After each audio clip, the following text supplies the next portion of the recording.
माननीय सभापति महोदय जी, विदूषक का भी रहना आवश्यक है। नहीं, आप बोलिए, अपनी बात कहिए आप। मानवर,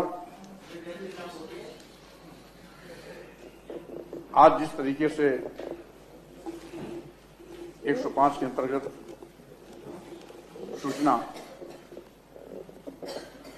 आपके समक्ष सदन में प्रस्तुत की गई है, वाकई में पूरी इंसानियत, मानवता, प्रदेश और देश को शर्मसार करने वाली है। माननीय प्रधानमंत्री जी की पार्लियामेंट विश्व का सुप्रसिद्ध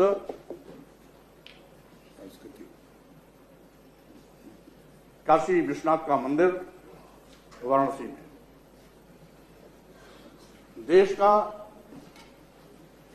सुप्रसिद्ध विश्वविद्यालय बीएचयू और वहां की छात्रा के साथ जिस तरीके से 1 नवंबर 2023 की मध्य रात 1:30 बजे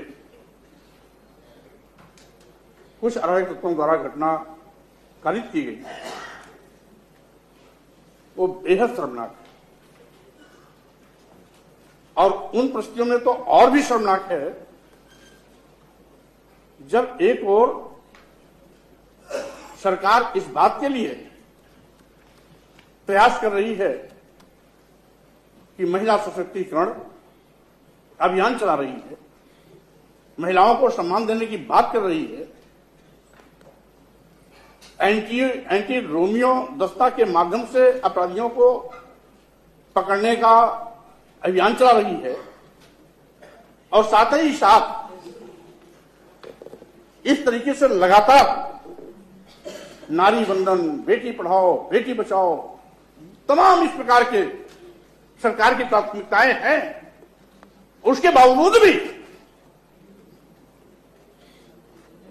बीएचयू जैसे विश्वविद्यालय में छात्रा के साथ सामूहिक बलात्कार की घटना बेहद निंदनीय है और सरकार के गाल पर चाटा भी है। अपराधियों ने जिस तरीके से सरकार को ठेंगा दिखाया, सरकार की कानून व्यवस्था को ध्वस्त किया, रौंद दिया, और साथ ही साथ अपराधियों का जब खुलासा हुआ तो चेहरे भी सत्तापस्य दिखाई पड़े। यानी आगे उत्तर प्रदेश में कानून व्यवस्था चरमराई है, कानून व्यवस्था को अपराधियों ने मनचाहे तरीके से कुचला है। सरकार बेबस उसके सामने खड़ी है। घटना 1 तारीख की है, नवंबर की, 2 तारीख को एफआईआर होती है, 3 तारीख को स्थानीय पुलिस इन तीनों अभियुक्तों को बुला करके बैठा लेते हैं। सत्तापक्ष के ही लोगों के दबाव में उनको दूसरे दिन छोड़ दिया जाता है। लड़की का जब बयान होता है, बयान के बाद स्थानीय प्रतिनिधि जब इस घटना के लिए जद्दोजहद करते हैं, धरना प्रदर्शन करते हैं, तो उल्टे उनके खिलाफ एफआईआर कराया जाता है। उल्टा चोर को सवाल को डांटे, यानी अपराधी अपराध मुक्त छोड़ दिया जा रहा है, और जो न्याय की मांग कर रहा है उसकी आवाज को दबाया जा रहा है, कुचला जा रहा है। न्याय की गुहार करने वाले के खिलाफ एफआईआर दर्ज करा जा रही है। और मानवर, 2 महीने बाद लड़की के बयान के बाद जब पूरे प्रकरण का खुलासा हुआ, धरना प्रदर्शन आंदोलन तेजी के साथ आगे बढ़ा, तो 2 महीने बाद इन तीनों अभियुक्तों की गिरफ्तारी फिर होती है। कब? जब वहां का तत्कालीन एसीपी हटता है। पहले 3 नवंबर को जिस एसीपी ने इन तीनों अभियुक्तों को छोड़ा था, वो सरकार के नाक का बाल था, और 2 महीने बाद जब वो स्थानांतरित होकर कहीं और जाता है, दूसरा एसीपी आता है, तो 2 महीने बाद उनकी गिरफ्तारी होती है। यानी आज कानून के रखवाले ही कानून के भक्षक बने हुए हैं। जिनके ऊपर जिम्मेदारी है कानून की रक्षा करने का, जिनके ऊपर जिम्मेदारी है पीड़िता को न्याय दिलाने का, जिनकी जिम्मेदारी है अभियुक्तों को जेल की सलाख में भेजने का, जिनकी जिम्मेदारी है कानून व्यवस्था को चुस्त और दुरुस्त करने का, वही कानून व्यवस्था की धज्जियां उड़ाने में शामिल है। और साथ ही साथ मानवर वो एसीपी जिसने अपराधियों को छोड़ा, हम समझते हैं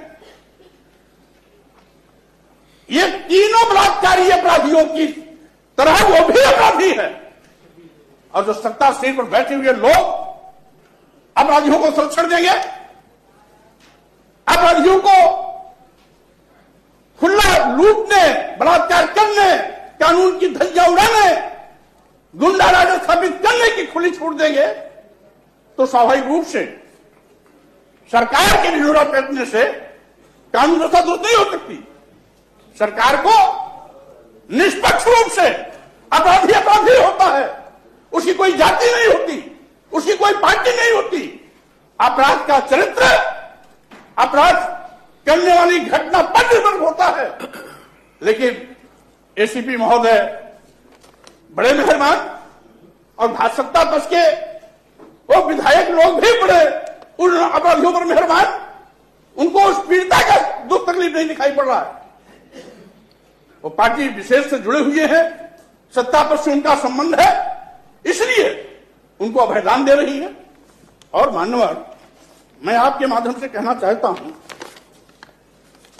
क्योंकि ये तो मुख्यमंत्री जी को चुनौती है, हमारे नेता सदन को चुनौती है, पूरी सरकार को चुनौती है, और यह किसी अन्य पार्टी के लोगों ने नहीं किया, सत्ता पक्ष के ही लोगों ने ये घटना घटित की है। और मान्यवर, आपके कह देने से भी नेता संघ का जवाब आएगा। कानून राज बड़ी व्यवस्था दुरुस्त है, और तमाम ऊट पटांग उदाहरण भी देंगे। लेकिन आप तो डबल इंजन की सरकार, आप तो डबल इंजन की सरकार है, यहां पर भी है। शांत रहिए, शांत रहिए, जवाब देने के लिए माननीय बैठे। आज डबल इंजन की सरकार है, ऊपर भी है नीचे भी है। एनसीआर भी इन्हीं की संस्था है, वो हमारी संस्था नहीं है। महिलाओं के खिलाफ अपराध पिछले वर्ष की तुलना में इस वर्ष ज्यादा हुए। इस वर्ष अपराध 65,743 मामले महिलाओं के खिलाफ दर्ज हुए, जो महिलाओं से संबंधित घटनाएं हैं वो दर्ज हुई हैं। जबकि इन्हीं की सरकार में 2021 में ये आंकड़ा 56,083 था, 2020 में 49,385 था। यानी इनके ही आंकड़े को लगातार 20 की तुलना में 21 में बढ़े, 21 की तुलना में इस 22 में बढ़े। यानी 2022 एनसीआर की रिपोर्ट में गैंग रेप में यूपी नंबर 1 पूरे देश में, जिसमें 3,690 मामले दर्ज हुए।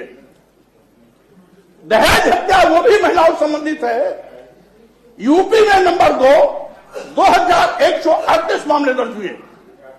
महिलाओं का अपहरण 14,887 मामले दर्ज हुए। हत्या के मामले पर 3,491 मामले दर्ज हुए। पूरे देश में यूपी में सबसे ज्यादा क्राइम महिलाओं पर हुआ है, 7,53,675। मानवर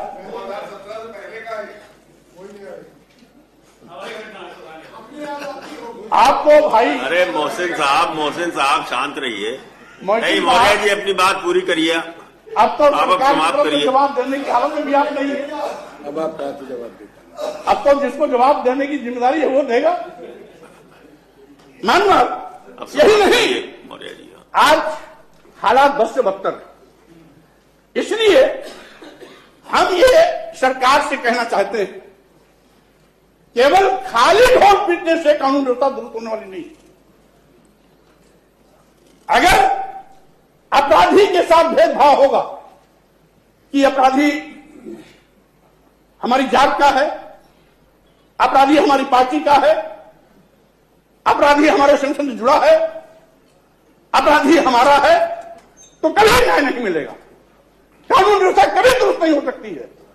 इसलिए मानव सरकार सरकार होती है। अगर सरकार की है ना खत्म, तो स्वाभाविक रूप से अपराधियों के हौसले बढ़ेंगे।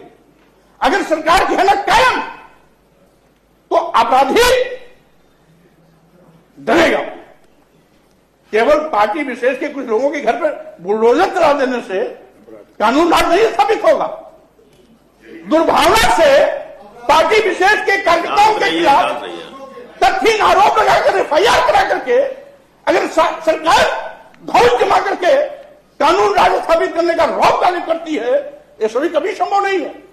इसलिए निष्पक्ष भाव, अब समाप्त पारदर्शी तरीके के साथ जब सही मायने में कानून राज स्थापना की भावना मन में होगी, तभी जाकर के इसका कार्यान्वयन हो सकता है। और हालात तो मानव भर से बदतर हैं। आज मैं केवल एक उदाहरण देना चाहूंगा। हम लोग